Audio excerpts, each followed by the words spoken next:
Ever hear how people say Optima batteries can't leak? There's one that's literally about to explode. I'm a bit concerned. I'm gonna try and pop a cable off of it and maybe keep it wet to try and keep it cool. Kinda glad I noticed this. Oh boy, bad consequences. Please don't be tight. Okay. My next trick is gonna be getting this car back in the garage without that battery. Let's get some water on it and hope for the best.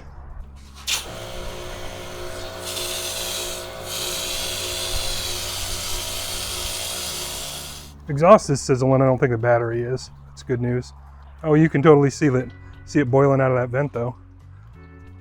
See, people think Optimas can't leak. This will be the second one that has done this to me. Granted, this one I knew was well overdue for replacement. But yeah, these things can totally leak. They just don't leak like this. I think what we got going on here is one of these caps is leaking and spilling acid out, and Optimas don't tend to do that. Also, come on back for me cleaning this all up in a video. Good times. Check that with the heat gun. 125, 126, 127, 110, 116. Let's say that's our bad cell. 152. Yeah, we're gonna keep that guy wet for a little while. Gotta love it when you set out to make one video and you end up making another one. I'm reluctant to touch it, but I gotta know what the voltage is. Good news is the positive terminal's loose too. So this is good actually. But yeah, that battery's gotten November 2008 sticker on it, so it has long since been ready to be replaced. But don't think just because you have an Optima in a hobby car that just sits that it won't cause you trouble, because they can. So this is the second time it's done it to me. All right, so that's still cooling off. 140, depending on where I hit it. Or is that the cable? 136. Ooh, 157. And we're gonna keep hitting it with some water. We're just gonna hit it with that sweet garden hose action like so, while I actually just get the thing out of there. At least this way, if it blows up, I've got a cold running water to rinse myself off with. And I definitely don't want it blowing up under the car, or blowing up in the car anyway. So I'm just gonna let that run while I take the positive off and get it unclamped and get her on out of here.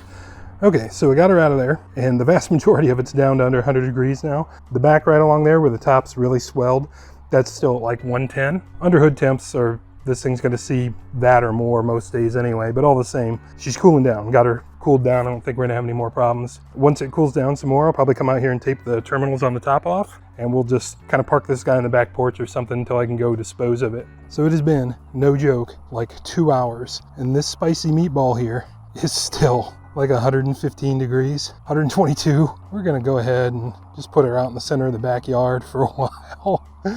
I'm gonna go get some tape and tape off those terminals, which are 105 degrees and 100 degrees. I'm gonna send her out back. So we're just gonna leave it there to hopefully decide to roam wild and be free with the other Optima batteries out there and just vanish. I'm probably not that lucky, and I'll also bet core chargers are like 30 bucks a battery these days. But that should be a good home for it to live, where nothing bad should happen if something bad happens. Plus, I have no clue what this stupid balance beam thing is. Somebody really went through a lot of effort to sink that thing in the ground, but we're gonna use it for this today. So there's legit been like 5 or 6 hours. Let's go see what it's doing now. 90, 90, 90, 85, 88. All right, she's settling down. Nothing like avoiding your car on fire by just barely. Now with all that said, it's time for some disclosures. One, this isn't intended to put Optima batteries on blast. I have had some issues with them. I have had one leak before that wasn't bulged up like this, but all in all, they're decent enough batteries. I've moved on to other brands just because for the price, I think I can do better elsewhere. But by no means do I mean to tell you that every Optima battery is going to do this kind of stuff. Second thing, so this battery is coming up on, what, 14 years old? My mistake, coming up on 13 years old. I've got my use out of it. This was the battery in my Jeep until 4 years ago. So it was in service every day for 9 years, and it served me just fine. Third disclaimer, I think the alternator in my Mustang may be overcharging. I think it may be putting out like 15 and a half volts. I'm not sure. I've never been able to pin it down to a battery problem or an alternator problem. I'll go get a new battery, and if the alternator is still charging anywhere near 15 volts, then I'm pretty sure I've got a regulator problem with it. I rebuilt that alternator myself. It's in a powder coated case and all that. And the parts I put in it are just the best parts I thought I could find. It's got a heavy-duty stator in it from like a police interceptor alternator kit, but maybe that's not the right thing to do. It's also overdriven. There's a long list of things you need to do to swap the alternator case into this car that's in it right now. But one of the things they tell you to do is not use your Fox alternator pulley. I did. I modified a couple things so I could still run it because I wanted a stock size belt and I wanted to charge really well at idle. So it may be charging a little too well. And I just checked it with the battery out of the Jeep because that is the only way this car was getting back in the garage.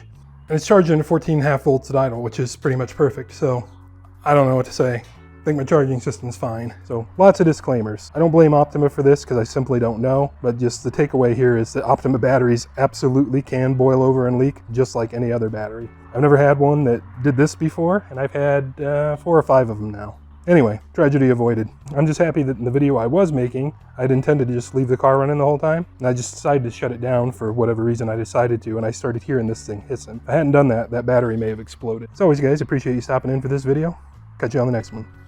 I'm Max, that's Saddington Bear, and we make videos like this all the time. Here are a couple links to some other videos we've made, and we really appreciate you guys stopping in.